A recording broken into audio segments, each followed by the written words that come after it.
With the dream team of Peter Jackson and Steven Spielberg releasing their take on Tintin, perhaps the Belgian reporter will finally get a film worthy of his name.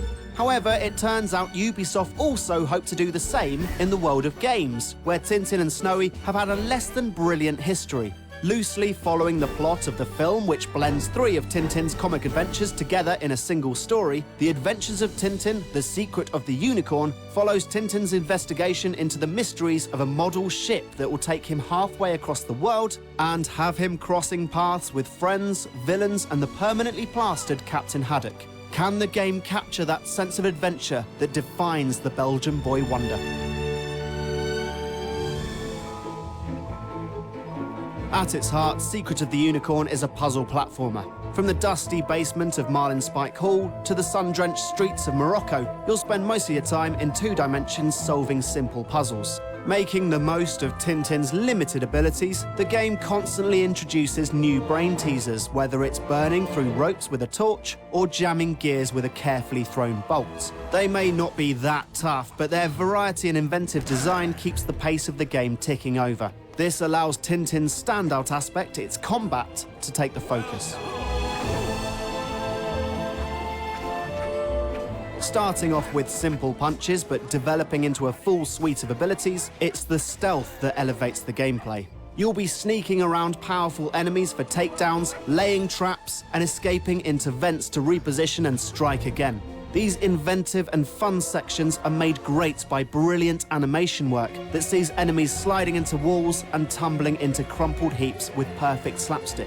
It's just a shame that this combination of puzzle solving and combat only reaches full swing towards the end of the game and is strangely absent from the challenge rooms. Elsewhere, the game introduces a mix of short gameplay segments in the name of variety. Aerial dogfighting and motorbike chases are a bombastic change of pace from the platforming, while 3D investigation gives you a chance to feel like a reporter.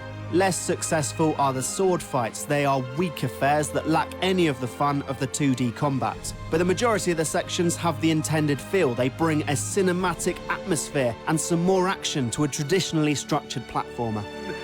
Thank heavens!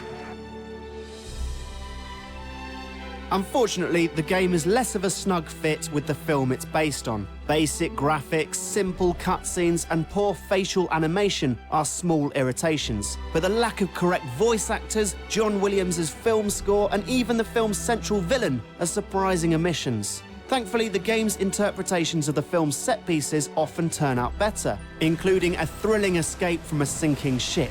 More of an alternate storyline than a straight adaptation, Secret of the Unicorn keeps the plot in service of its varied gameplay.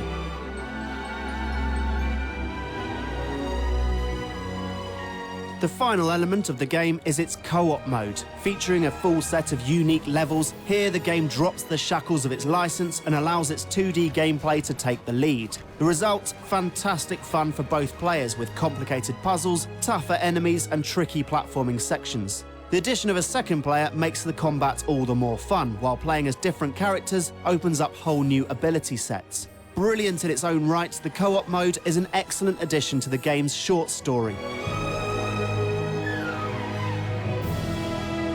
Alright, so it hasn't got the biggest production values, but The Adventures of Tintin, Secret of the Unicorn is a surprising and fun adventure. It's full of inventive moments, and both its story mode and co-op will have you grinning, especially when you take control of the, oh, he's little cute Snowy, oh, he thinks he's people.